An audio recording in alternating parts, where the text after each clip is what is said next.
Bem-vindo aqui! Hoje seguimos com os nossos vídeos sobre carteira aberta de investimentos, indicando um novo aporte em uma companhia muito pouco falada na B3 e também muito pouco mencionada nas casas de análise. Mas também vamos fazer um pouco de análise de papel para que eu possa explicar para você o que nos levou ao investimento nessa companhia. Mas antes de irmos adiante, eu peço para você que é novo no canal ou que já circulou pelo canal que considere a sua inscrição. Ao final do vídeo, deixe seu like, seu dislike, faça o seu comentário, aperte o sininho para receber novos vídeos tão logo você tenha postado no canal. De pronto, nós podemos começar por aqui fazendo uma rápida introdução sobre que companhia é essa. Veja aqui que ela se chama, no geral, Grupo CE. Por que CE? Ela é dividida em três partes. CE Participações, CE Geração e Transmissão e CE Distribuição. A CE Distribuição já teve a sua transferência acionária, pertence atualmente ao Grupo Equatorial. E a CE Geração e Transmissão teve início do leilão de suas ações entre junho e julho, depois teve a oferta pública de aquisição levada adiante no mês de outubro e agora está em fase de registro na Bovespa, onde pode até ocorrer na troca do ticket da ação, onde ela foi adquirida pela CPFL.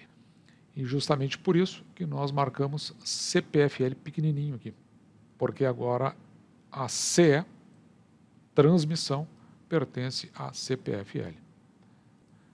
Lembrando que já fizemos a análise da CPFL, eu vou deixar um link para o vídeo ao final para que você possa saber um pouco mais sobre a companhia. E aqui nós vamos rapidamente dar uma passada pelos resultados da companhia. Teve a sua apresentação feita, essa foi uma das apresentações de resultado mais curtas que eu vi, foi menos de 10 minutos. E então não teria por que nós nos estendermos muito além disso. Então, rapidamente aqui tratando, a receita líquida da companhia teve um acréscimo resultou em 266 milhões.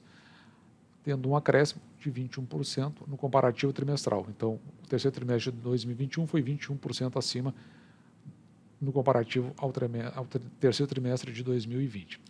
O EBITDA da companhia, aqui eu faço um porém, porque ele não é de 122 milhões. Vamos dar uma olhada aqui por quê. Note aqui no informativo trimestral de resultados, nessa linha que eu vou marcar para você, que está o EBITDA. Nesta coluna que eu vou marcar para você está o terceiro trimestre de 2020 e aqui o terceiro trimestre de 2021. Então, no terceiro trimestre de 2021, acredito que foi por isso que aconteceu, ele é em torno de 122 milhões, porque no terceiro trimestre de 2021 ele é 132 milhões, 132,5. Então, parece que ali houve essa pequena incorreção, então a gente já faz esse ajuste. O EBITDA no terceiro trimestre de 2021 é de 132 milhões. Feita esta pequena correção, a variação frente ao terceiro trimestre de 2020 foi positivo em 5,3%. A dívida líquida da companhia totalizou 201 milhões, com uma alavancagem das mais baixas que eu já vi, 0,34. Isso aqui significa o seguinte, que com 1/3 do EBITDA do ano todo, é claro, dos primeiros 9 meses, com 1/3 do EBITDA, a companhia quitaria todas as suas dívidas. Nesse destaque aqui da companhia, você pode dar uma olhada que a companhia anuncia aqui como a segunda menor parcela variável. Parcela variável aqui é o seguinte, é um desconto que acontece em função da indisponibilidade, porque aqui é uma transmissora, das linhas da companhia. Então, sempre que ela tem indisponibilidade, ela é penalizada com essa parcela variável que incide sobre incide sobre a receita anual permitida da companhia. Então, no trimestre, em 0,79. Isso aqui é um score indicador. Quanto menor, melhor. Neste quadro em verde, nos destaques da companhia, conforme eu já havia falado, então houve uma transferência de controle acionário no dia 14 de 10 para a CPFL. Nós mencionamos no início, CPFL Conesul. E a oferta pública de aquisição para troca de controles já foi protocolada aqui na CVM. E ela aconteceu no dia 12 de 11. Isso aí é o que pode impactar justamente na troca de ticket da companhia. E veja que aqui são ações, ela foi adquirida, a parte do grupo CE que foi adquirido foi a CE Transmissão. Aqui um rápido overview, porque nós estamos falando da parcela variável que eu mencionei no slide anterior, só que antes era o trimestral. E aqui nós estamos no acumulativo nos primeiros 9 meses do ano. Comparado com as outras companhias, as que têm as 10 com menor parcela variável, a CE realmente ela está em segundo, com 0,65, abaixo do 0,79 que aconteceu no trimestre. Ou seja, o trimestre talvez tenha feito subir, então ela tem uma alta taxa de disponibilidade que caiu em relação ao trimestre passado aqui em quantificador energético, então de 336 mega para 111 megawatts. Neste caso, evidentemente, quanto menor, melhor, que é a energia não suprida. Então, aquela energia que tinha obrigação de levar de um ponto ao outro, ela não foi atendida por alguma indisponibilidade. Então, aqui também, muito rapidamente, a gente já tinha visto o EBITDA da companhia, passou de 816 milhões para 121 milhões, um acréscimo de 4,3%, o que significou 5 bilhões aproximadamente. Pelo que ela foi mais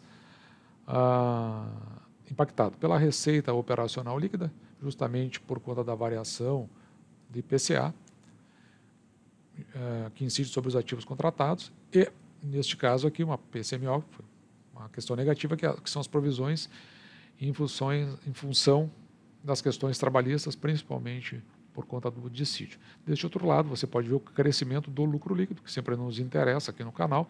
Ele passou de 78 milhões para 82 milhões aproximadamente. Os maiores impactos aqui do ponto de vista negativo, a gente pode ver que foi por conta do próprio resultado financeiro e, neste caso aqui, o acréscimo em função de despesa com imposto de renda e a contribuição social, que teve esse aumento aqui de quase 41 mil. E também um overview aqui sobre o endividamento da companhia. No que diz respeito, aqui a gente pode observar a alavancagem. Se você observar essa linha laranja, é a relação dívida líquida pelo EBITDA. 0,34, como a gente tinha dito, e até já fizemos as explicações, o custo da dívida, você veja aqui, ó, ela tem parte atrelada a dólar e parte atrelada à taxa de juros de longo prazo. Então, se você verificar, a parte que está atrelada à taxa de juros de longo prazo está aqui no BNDES, e ela ainda tem empréstimos aqui feitos junto à Agência Francesa de Desenvolvimento e ao Banco Internacional de Desenvolvimento. O prazo da dívida, o prazo médio, 13 anos. Então, uma dívida bem alongada, uma capacidade bastante interessante aí de pagamento dessa dívida. Então, do ponto de vista de endividamento, a companhia é muito tranquila. Na parte de investimentos, você pode ver aqui que tem um crescimento aqui, mas são investimentos bem pequenos da companhia, aqui em torno de 28 milhões. Mas o grande potencial de CAPEX que a companhia aponta é de aproximadamente 1,5 bilhões nos próximos 5 anos.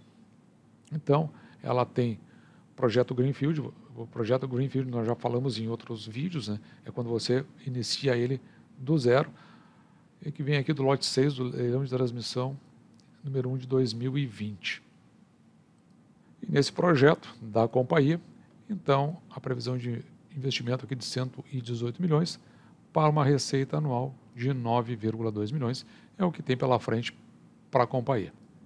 E teve o encerramento da apresentação, inclusive, uma vez que aberta a parte de perguntas e respostas, não houve nenhuma pergunta a ser feita, simplesmente não houve nada, e foi encerrada essa apresentação de resultados. E vamos dar uma fechada aqui, porque a gente sempre gosta de olhar também o fluxo de caixa da companhia. Mas tem essa nota aqui explicativa, que se você for olhar o fluxo de caixa, você precisa ter atenção a isso. Então, em consequência da aplicação do ofício circular CVM-SNC CEP 0420, que foi emitido no dia 1º de dezembro de 2020, a companhia está reapresentando sua demonstração de resultados, demonstração do fluxo de caixa, demonstração do valor adicionado e respectivas notas explicativas aplicáveis às informações trimestrais do período findo, 30 de setembro de 2021. Então, o que nós vamos ver agora é o fluxo de caixa relativo ao fechamento do exercício anterior. Aqui está um resumo do que nós queremos. Então, nós temos o caixa líquido gerado pelas atividades operacionais, 272 milhões. Então, para fazer a entrega dos seus serviços, dos seus produtos, o que a companhia arrecada é maior do que aquilo que ela gasta. Isso é o que significa esse resultado. Então, aqui a gente quer que ele seja positivo. O caixa líquido gerado pelas atividades de investimento, a gente gosta que ele seja negativo, porque significa que ou a companhia fez a aquisição de um ativo, ou ela fez a aplicação no sistema financeiro, assim como duas linhas mais importantes. O caixa líquido gerado pelas atividades de financiamento, nós também queremos que seja negativo, porque é daqui que a companhia, é aqui que ela demonstra que ela fez o pagamento das suas dívidas, das prestações da dívida, e também da onde vêm os nossos proventos. Mas o que a gente sabe é que o saldo inicial do caixa e equivalente de caixa estava em 319. E isso aqui é na representação, porque nós estamos falando do ano de 2020. O saldo final, 550, tendo uma variação positiva ao final do exercício de 230 milhões, indicando que a companhia ela gera caixa. E vamos dar uma olhada como é que a companhia se comporta na Bolsa de Valores. Lembrando que esse, por enquanto, é o ticket da companhia. Você pode observar aqui que as ações ordinárias, a última movimentação foi no dia 19 de 11 e o preço dela está atualmente em 355, sendo que no mercado fracionário você consegue aqui por R$361, uma ação de um valor elevado.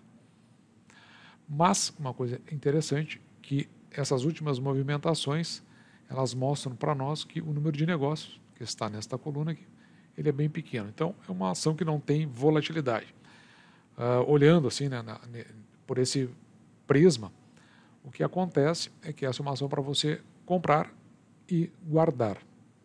Uma ação para toda a vida. Nessa companhia, a gente enxerga, ou eu enxerguei, na verdade, duas coisas. Uma possibilidade, uma oportunidade e também um aprendizado para verificar o que vai acontecer com a companhia agora que ela deixou de ser controlada pelo governo do estado do Rio Grande do Sul. Então eu fiz duas aquisições. Uma foi no dia 25 de 10 e outra no dia 25 de 11. E eu comprei sempre uma ação. Hoje 10 ações compradas. Hoje eu estou com duas ações da Companhia Estadual de Energia Elétrica Geração Transmissão, que ainda esse ticket ainda é Geração Transmissão. Então a gente sempre olha o passado, né, da companhia e como é que ela vai se comportar, pode se comportar no futuro. Então a média de dividendo por ação que a companhia paga dos últimos 5 anos, por isso tem esses 5 aqui, é de R$ 21,04. Então na média, nos últimos 5 anos a companhia pagou R$ 21,04. Então nós pegamos e fizemos um cálculo relativo aos proventos pagos no último ano e calculamos o preço teto para nós ingressarmos na companhia. Então nós pegamos o que foi pago só no último ano e dividimos por 6%, que é o mínimo que nós aceitamos receber em proventos, a fim de que nos remunere pelo valor investido. Então você pode ver que, se nós pegarmos só do último provento pago pela companhia, o preço teto bate R$ 503. Se nós pegarmos o crescimento médio composto dos últimos 5 anos, então isso nos ofereceria a oportunidade de R$ 350. Então, o crescimento desses proventos ao longo dos últimos 5 anos. Perdão, fiz uma confusão aqui. O provento ao longo dos últimos 5 anos, R$ 383. Então, na média crescente desses proventos, de quanto a gente estimaria que ele fosse pagar, no futuro 383 é o preço teto. E o preço teto da média dos últimos 5 anos, que é a partir desses 21 calculados aqui, dividido por 6%, nós teremos R$350 na ação. Depois nós calculamos a média de tudo isso, que nos dá R$412. Então nós marcamos aqui embaixo a média das médias dos últimos 5 anos, R$412. Mas também nós olhamos para o futuro. Então, a gente sabe que a companhia, ela tem, a gente fez aqui uma estimativa dela chegar ao final do exercício com 427 milhões de lucro líquido. A companhia, ela paga em média um payout de 67%.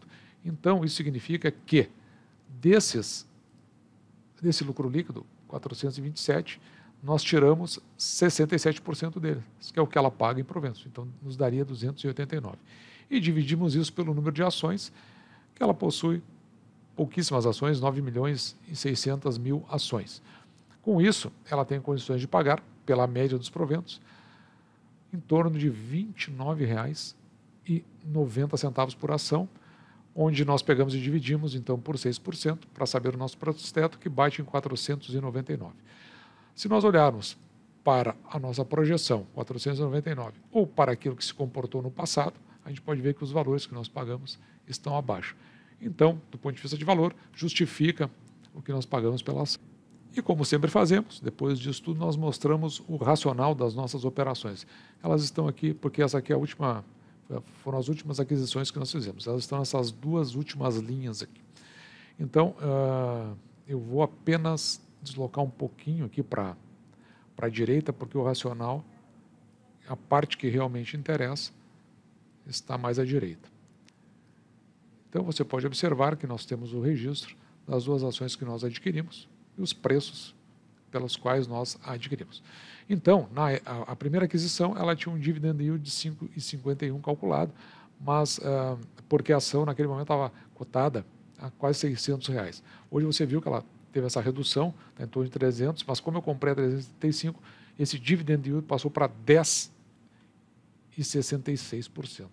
Então, 10 em cima do que eu ganho. O crescimento médio composto do lucro líquido dos últimos 5 anos da companhia, R$ 26,66. Um PL de 7,80, ou seja, aquilo que você investir na companhia, em torno aí de 8 anos você retorna, e um preço-valor patrimonial de 1,80, que a gente não considera nem caro nem barato. Como pelas explicações que a gente sempre dá no canal, né? Abaixo de 1 está subavaliado, acima de 2 está muito avaliado, e 1,80 a gente acha que está dentro de um parâmetro que é aceitável. EBITDA dos primeiros 9 meses do ano, que é 67, dívida líquida pelo EBITDA, como a gente viu, 0,34, que significa que a companhia pagaria sua dívida com 1/3 do seu EBITDA. Preço teto, 412, pegamos o menor. E após isso fizemos o lançamento no nosso plano de metas. Nós não tínhamos meta nessa ação, isso é uma coisa recente justamente por termos visto esse comportamento do mercado.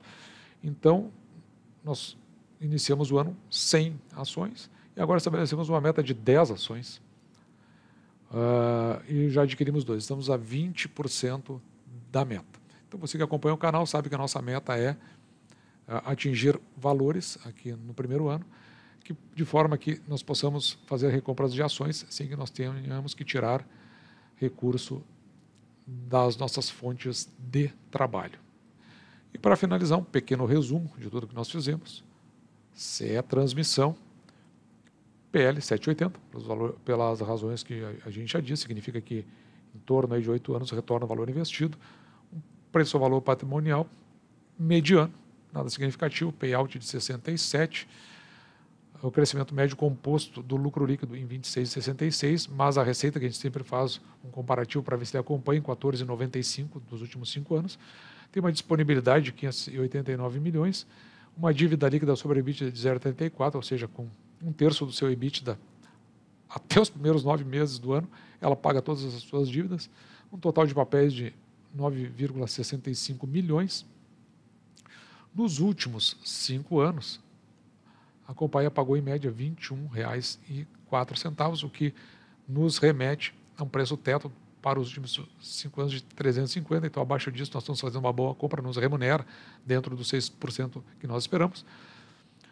Ela, em função do seu lucro líquido em função do seu payout, ou seja, tem que retirar daqui 67% e dividir pelo número de ações, que é de 9 milhões e 65, ela tem condições de fazer um pagamento de R$ 29,94, o que nos daria um preço teto, porque nós dividimos 29,94 por 6%, um payout de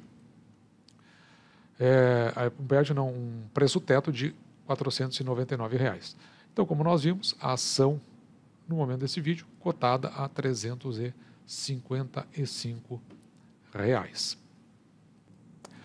Não tenho a ideia e o entendimento de que essa seja uma ação para se colocar na carteira de renda mensal. Ela está surgindo como uma oportunidade e também um aprendizado para se verificar o que a gente pode aprender e ganhar com essa ação. Então, eu não faço recomendação nenhuma no canal aqui para nenhuma compra e, nesse caso, aí, olhando do ponto de vista da oportunidade, muito menos ainda. Então, é apenas uma ação que a gente está traduzindo ela como uma experiência de aprendizado, muito mais significativo do que obter retorno com a ação, que eu acredito deva vir, porque o projeto da CPFL é um projeto muito bom.